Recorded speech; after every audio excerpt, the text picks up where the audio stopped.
your person te details a woman no ye de ni nyina e de ba team bia wo support bia no e na akwa Friday no intokro bia benya ne chefa enti wasum na time chuku latest ye de ba kwaku enye news biem obi anim say Abrante friend say Konate a oye Liverpool for center back Liverpool person beton Abrante no enye news biem up to date Konate intimi renew the contract with Liverpool for our funny new contract deal Liverpool for nyanti bibia mfam free Konate ho na Konate no mo nyanti bibia mfam free omo ho no Real Madrid for said you obi anim no tata Abrante ne so mbetime nya Abrante no amena ba be join Real Madrid bobuko no na kwaku ewie me be ma latest about Konate onim say enra Konate oye under Stellar Group Stellar Agency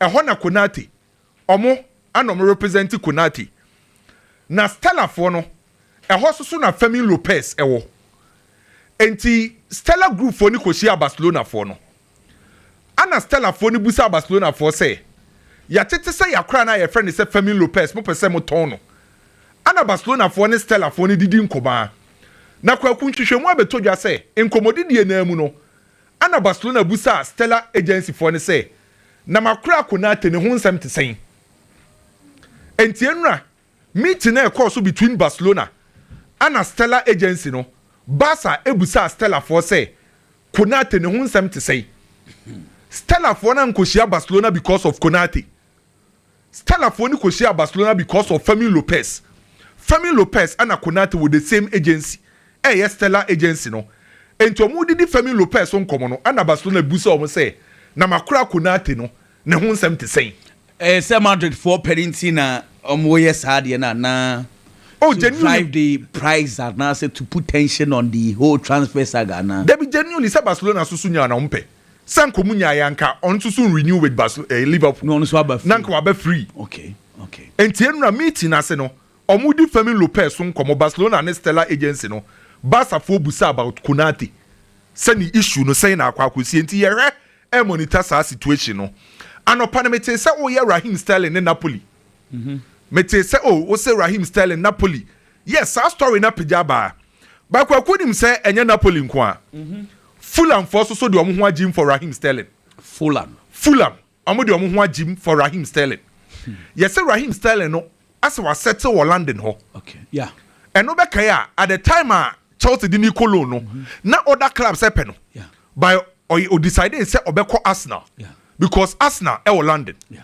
say teams ni bi abeba be wo Asia mo ne sa America ho no ba on pese obeko and Fulham so London enti yes Sterling and kanani beje so obetena London kromo na ya adwen Fulham for na fa ne yes say Fulham for ne say omo time transfer ne beba wie ya pressure beba Chelsea for so no mate bo ne so pressure beba Raheem Sterling so na wate ne wages ne so enti Fulham for so aba rem say omo per Raheem Sterling menu mienu ana obi bia wa follow transfers this season bia hu say Antonio si akande ba Manchester United o call loan with Roberts no teams mienu pa na edi Antonio echi de di kan Roberts ana Atletico Madrid sa two clubs ni yenim say omo na Manchester United edi nkomo say ombese nya Anthony na kwakube na o ka say clubs mienu free Saudi clubs akese mienu free Saudi ana Bayern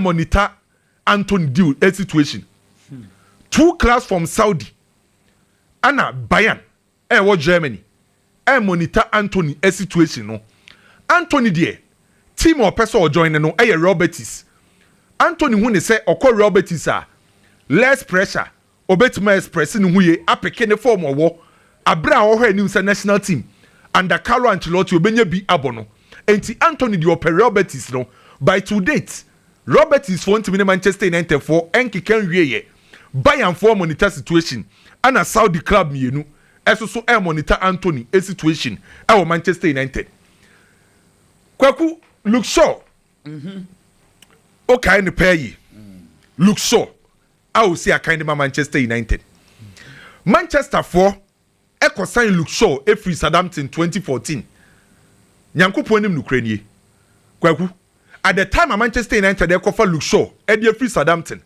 aba Manchester United no he was one of the best fullbacks abenya England to a larger extent Europe born the obi no betima ka say Luke Shaw onimbobo by Luke Shaw amani hunu ni nyina eye pra onim say Luke Shaw ba Manchester United because of injuries watena fie 2750 days Anna Luke Shaw amese 339 matches at the Manchester since 2014 because of injuries Luke Shaw atena fie 2750 days and one amese 339 games at the Manchester United ne contract with Manchester be 2027 or just 7.8 million pounds our Manchester United enyes kaketwa 7.8 million pounds our Manchester United Saudi clubs na shase ni Luke Shaw edi nkomo Saudi clubs no ashase any Luke Shaw edi nkomo na oma promise Luke Shaw say said the omo ye ma Ngolo Conte ye ma no doctor otene hu de bia no ombeba Luke Shaw special doctor de bi otene nchen na onko prepra bebre enti Saudi for naba na eno na ye bo modern pass ye benya club potia any Luke Shaw edidi nkomo by source no enti min confirm o club ne mayen but say eye clubs na omo ye under public investment fund no e wo Saudi no sa four clubs na mu baako ana ne Luke Shaw edi nkomo enti Luke Shaw Saudi for no so aba kwakuenra ana ye de betu dwa say Oli Watkins Aston Villa for ne so omo nton no e ma Manchester United e ma ne ye nyina ye didi hu abobo say Aston Villa for say afedi 60 million pounds no mo bo ma Manchester United no omo nya nton Oli Watkins e ma Manchester Oli Watkins so aye Isak de ani bi Oli Watkins akoka cha Aston Villa say osro ma ne last chance nie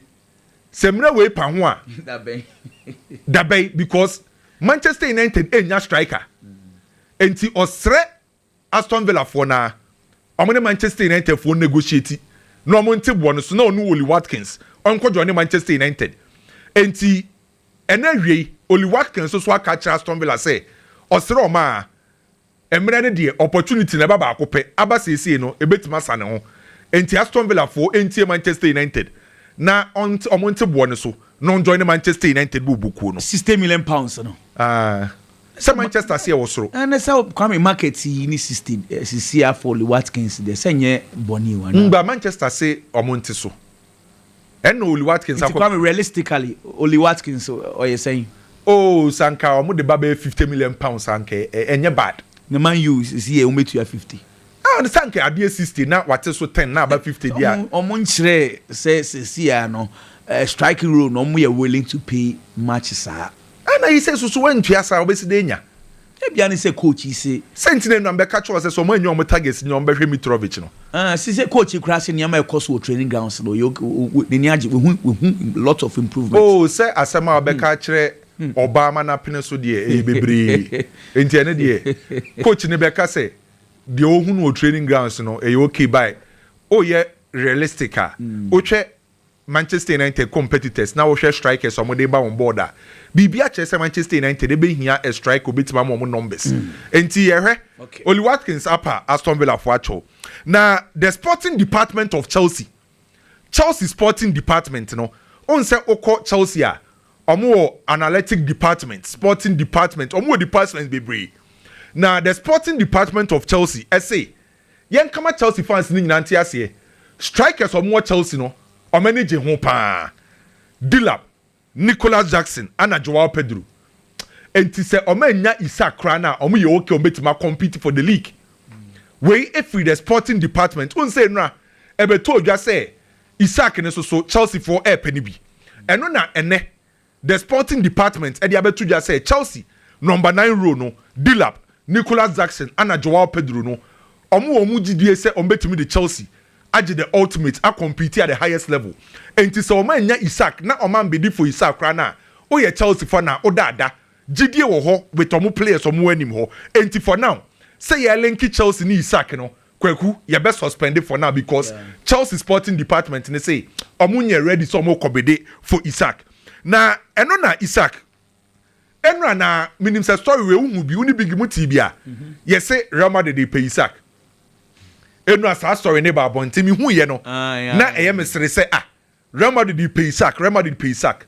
so na wo se ye boy homoden na ye koye nhwehwemu na ye busa impanyimfo say eye no kresa Real Madrid for pay Isak ba makacho say ha ye transfer headquarters story bi a wate say ye no kresa nye no kre ye be deny e de amount nhwehwemu a ye koye ne kire say o ye Real Madrid supporter Madrid endandwe hu mpokra so mo kobedi for Isak enti story na enu ebeto odwa say Real Madrid for pay Isak no enye no kre Isak enka Real Madrid for targets ne ho Real Madrid enfa bid enko Isak ho enti sa story ne kwaku ye deny e wa ha sei Chelsea eko Brazil eko Vasco da Gama eko sign me for the friend André Santos e de ne ba Chelsea boboku nim André Santos no ba Chelsea no Chelsea for the nakuko loan na last season André Santos eko loan with Strasbourg na brantie ne form okobo pad ma Strasbourg and they say we returning to the parent club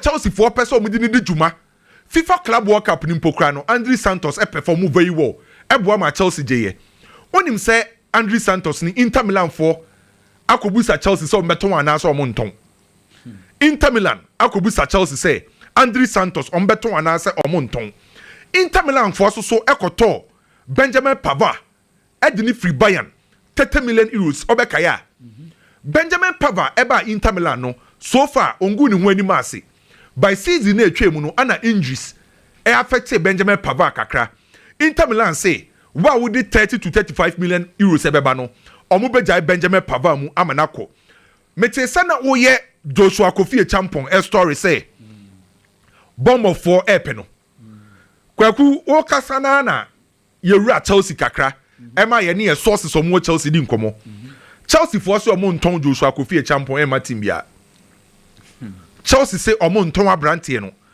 Kofi champion ema team bia on say Chelsea right back no omo Reece James Malo Gusto ho ana Kofi champion ho na Kofi na ye third choice but the quantity at Chelsea for so omo nton ne say Reece James injuries no still na no mo manage ne kakra ana Malo Gusto so wo man na injury kakra ba be ha no enti omo di agro no omo ton Kofi champion de matim bia ba affect omo on say already Crystal Palace eba alone ama Chelsea reject ye say Chelsea aka che bomb for say omo nton abrante no ene anase nyambo akina na Luis Diaz kwaku unima serisem bi Luis Diaz say wa park ne nyoma aguo o te se Bayern ne Liverpool fu awie pese kukuro ne bag no abobo ne nyoma agu ni boot no asesa wa bobo ne nyoma to ne bibia so or train agreement between Liverpool and Bayern ono Luis Diaz wa ye ready say obebu ni ketem e de free Anfield e de akwa kopiem Allianz Arena akusi akan e de ama Bayern bobuku no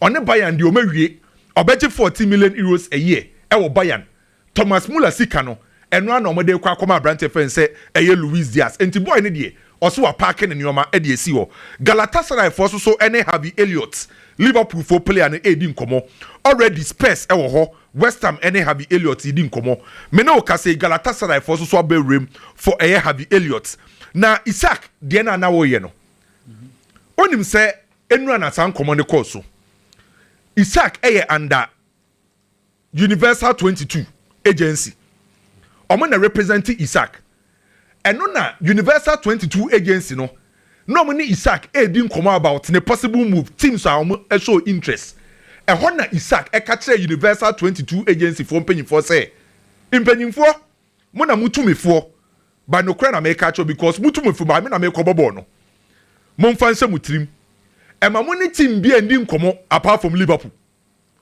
entienra nkomo ni meeting na e course between Isak and Universal 22 no ana Isak e de tu mpanyimfo na nim say omo suspend team bia or the bid ebeba na omo hwe Liverpool nkwa na kwaku nhwehwemu bia nipa akwakoye no say Liverpool for esan Isaka unim say the next 5 years Liverpool beboka 250 million pounds Isak move no say Liverpool for signer the next 5 years Liverpool ebebo Isak nkakwa 250 million pounds na breakdown ni omo kotua 150 million pounds e de man Newcastle agent fee 10% on betua ni wages ana 5% transfer levy a 4% transfer levy enti oka 4% transfer levy ni wages for the next 5 years agent fee 10 years agent fee 10%. Now 150 million pounds Newcastle Begia. The next 5 years, Liverpool for Echo sign Isak Ombeboka 250 million pounds. Now Javi Simons ne Chelsea dieno. Ewie ya Javi Simons representatives. Ninu Bema Faustino. Omebu Maketema Omoko Leipzig a training camp. Omuko share Leipzig in for. Na Oma accelerated deal no. Sir Javi Simons ebe joine Chelsea boboku no. Enti ewie ya no. Oma book flight. Javi Simons Ninia Faustino Epic Sports Agency. Oma bu market mo kopiem e wo Leipzig omo training camp. Oma kwa kushia Leipzig mpanyimfo na chese bibia koye. Big eba na mami wie wa ha say Donnarumma reject PSG for new bid no. Donnarumma minim se Manchester City for ada na. Akwo Pesco. So say season no mo je treble no.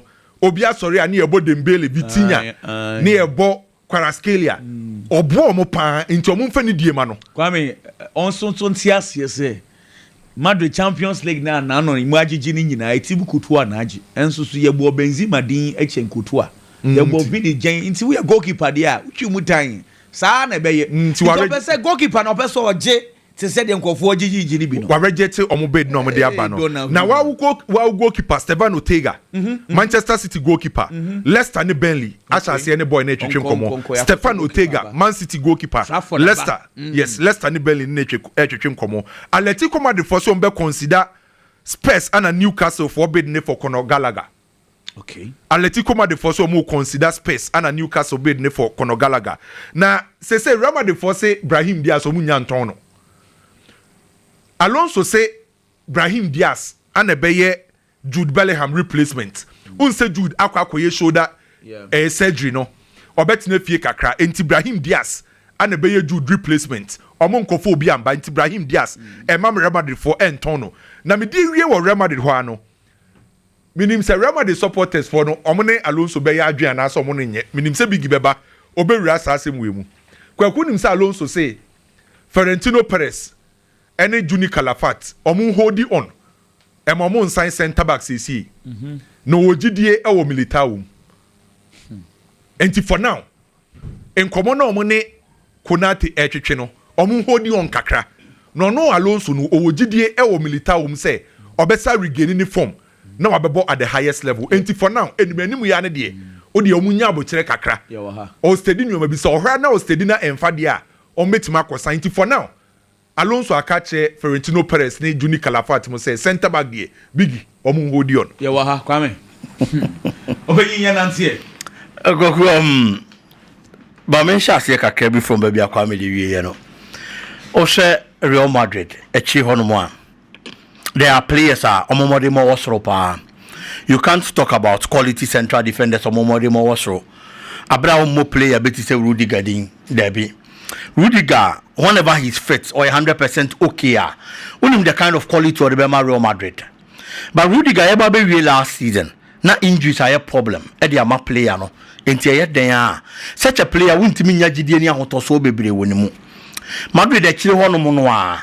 Eda Militao na coach ne kana asem so wojidi wonimu no kwaku. At a point, time ana injuries enyan ha Eda Militao no. Eda Militao at a point was Real Madrid's best and most reliable central defender. Say mbo center back role in Fama Madrid there. Now branch any ginamu at time bia or body Real Madrid bobo no. But the pressure say bem. Injuries shall say hano. It's player injuries hano for so many seasons there. Won't be nyasa gidi any mu. Raul Asensio so Club World Cup na ye boy no. Actually, sa kwada performance no dine the last season no. Yes, it was super good. But in some na ye kafa na wona just say nya abotere kakra. Na ye san so hwani biem.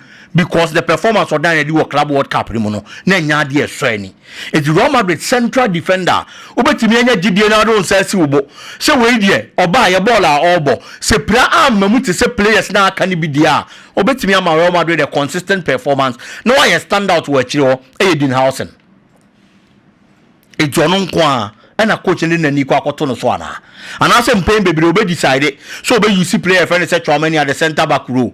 Te said you know bono na I'm running Krabby and a better. But for me, I feel like Real Madrid being a central defender now. But coach on Nikita Timothy on your central defender. Me say anyone Kwaku. Kwaku moving on. Barcelona. Say we a player. And I say nipa biampo say usi so na wo bobra. And for decisions I will be taking in no. And say legacy I will build it. Any fan say the opposite way in the Dutch and I say the BC China. I said I make about a goalkeeper. Ter Stegen. Ter Stegen in Barcelona or problem say clear. No doubt about it. 50 day one. Our transfer window we home some shots yes ever. Any idea you know. Some problems now exist. But you always have to find a way to make things look good in the eyes of the supporters and everybody. Kwaku, a different thing. Say, Kwame Babonti Ababeka say big Kwaku a problem. And a different thing. Say me and answer Kwaku. Babonti Ababa confirm say there's a problem between us. It's in some number bontini in a lot of the supporters don't find say a mere rumors. But there wasn't anything concrete until the kind of decision goalkeeper friend say Ter Stegen taking and ra. Obi ane Barcelona di nkomo. Say mumina either say Barcelona be release statement first. And as say mumina nyina be release statement at the same time. Then the goalkeeper goes ahead. No kwa release their statement about the injury and then the surgery or kwa ahead of Barcelona. And the assessment nkomo na no modi earlier no. Barcelona and the goalkeeper no be manako. But from day one, goalkeeper na mana clear to no ni baby ako. It is supporters no money do more Barcelona afa. No money player afa no. And supporters they no do na be Barcelona afa. Because our session wo I wo gidie woni mu na watche in the just ended season so a good goalkeeper. No akwa for one Garcia the naba. Season na e botwa mu Spanish La Liga ni mu no. Per saves one Garcia na the best goalkeeper in the Spanish La Liga. You saves any change goalkeeper bia. Eti wanya mienu we obenya gidie wo omumu a supporters na dey omo Barcelona team ne mpanifo na fa but kakra bi na wo Ter Stegen na fa based on legacy a building wo Barcelona any problem dey abepe wasem ne do baba be do no kwaku yam fa situations bi ne niam bi say ensay no even though there is a problem but action now we're taking no I send this signal to the supporters I am clear to them now say only team no problem and more goalkeeper no. Only Barcelona na makwa see that ben. Now Barcelona be take a decision so be strip off or captaincy just because of this decision you've taken. But anka captain there say bibia be simple and your captain say so onya abotre no so ano because of the leadership qualities awo. Any Sevilla wa Sevilla che and you gina so the captain's armband ni ma. Until you don't have to take decisions anyhow. I feel say goalkeeper na anya there in this situation.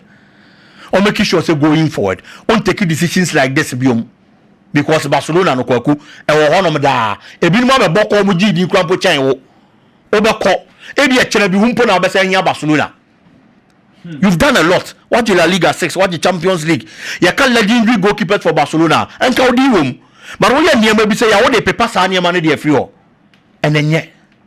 On no feel say the amount so react to this situation in you say Yama ono ankasa esusu supporters ni nya information from the club e di dinner term formation no e was say confidential e ba bontin you say I say ono so no they are not treating him well the captain of the team and nothing na make say since some ne ba bontin no there haven't been anything done officially from Barcelona just a problem but all action no air confirm it say so ono so be deny say and you know, Cresse Barcelona for catch them say on China, release statements to swear. No matter the testage in Bababeka, supporters need to do not our team pano. And that has been the trend. They say yes. So say you're a player. When the club will be in your issue, yes. Say there's a fair to the place. Say life in Ankasa is not fair. It's in fun men say China because Barcelona supporters no. Omo na beso so chenebi omo na beso so any bibia and the player na anya dey going forward o make sure so o masa dey ni bi nsibiom kwaku Barcelona to take a decision on 4 players on the captaincy bema bako I feel say Inigo Martinez deserves it any other player our womb say Lamine Yamal, Ferran Torres, Lewandowski. These are players that will be a more kind. But Lewandowski availability has been a bit of a problem for him. Barcelona Bobo Kono. Even though anytime you are available, be man best man number say the Barcelona Bobo Kono. Ferran Torres is not a starter at Barcelona, and Lamine Yamal is a young player and a lifestyle for now. Crampo off the field, and so be a leader. And for Park and so the Nipa also ultimately did well. And Barcelona, Inigo Martinez. Last season he showed it. He's been that organizer and a coach on the field of play, and deservedly. Omofa captain man ma branti e kwaku Newcastle for Benjamin Sesko kwaku uye obi na ote wonom na ote se Newcastle bobo ko ni kwakwa ko Sesko a obebisa won se denti na Newcastle be decide say a player meka say bi asika na wosoro na with no disrespect to Newcastle certain top clubs and a player na mo ba bi si akan why Newcastle now? Because in clubs say Newcastle de kwaku ebianka otimi ton Isak na sika no wosoro no what ticket to be the akwa kofa for the aba no be man opportunity no aba be big na wasan so akwa koton na jiska kese. But Newcastle call for big names in the market and they are ready to splash the cash because omo ba be set the standards be especially at the how omo pese de bia no omo keep up with the standards. Newcastle senior last 2 seasons are in 2023 now 20 solid years Newcastle more Champions League that they were out of the Champions League. Coach na baba build their team emani team do qualify for the Champions League or do qualify Champions League you know club na baba be how it feels the new supporters any more those days and Newcastle more Champions League you know and I said Newcastle more Champions League na omu ni ho any more Newcastle more Champions League no more hono no ababa be who the difference how it feels on a Champions League night say about Champions League go krum the euphoria it brings said your market any business is esi booming okronim no omo be hu sa de no after 2 seasons just last season omo defeat they have qualified for the Champions League again because ababa be omo de omo hu said de de ben esi tie Newcastle for so many years na major trophy omo ntimi GB since 1969 say me kind year 56 solid years so mo beji a major trophy no mun jibida last season they won the EFL looking at the quality of players omo and the same money buy it is a Isak Ifrima and also keep up with the standards now for be on so quality dey never be shame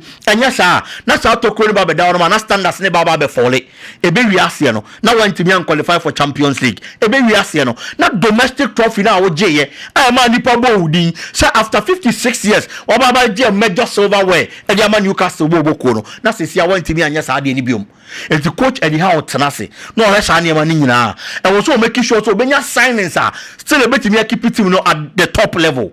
And already when you can't catch him penny for say Isak corner or corner. Our problem with it, it also will make sure so we be probably of fitness standards in the category, no. Nobody that baba be him. And then the Newcastle Bobo and decided to buy this kind of a spending and so on.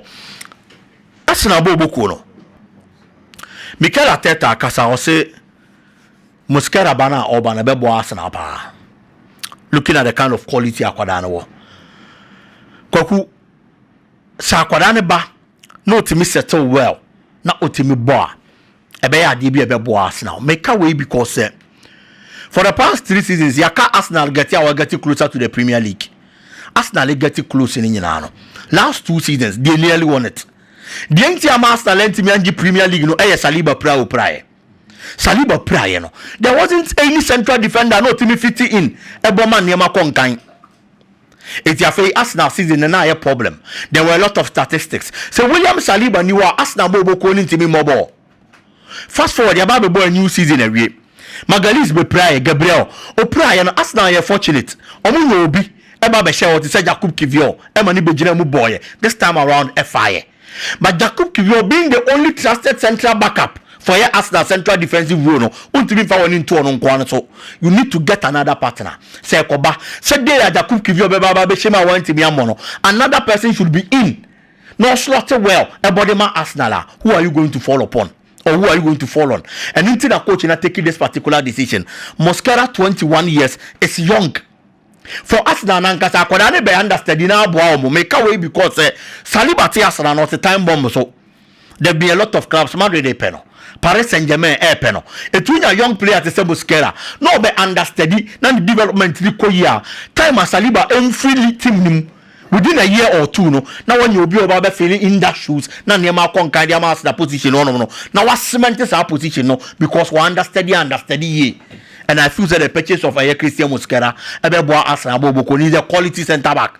Valencia team last season not any. But one player anytime Valencia played. Or more that glimpse of a quality player was Christian Busquera. And it is a goodbye for Arsenal. Okay. And say, I know a biggie in Sabawa Canada. Very Ghana Limited. As someone more power, Bobo, ya, any motorbikes at all.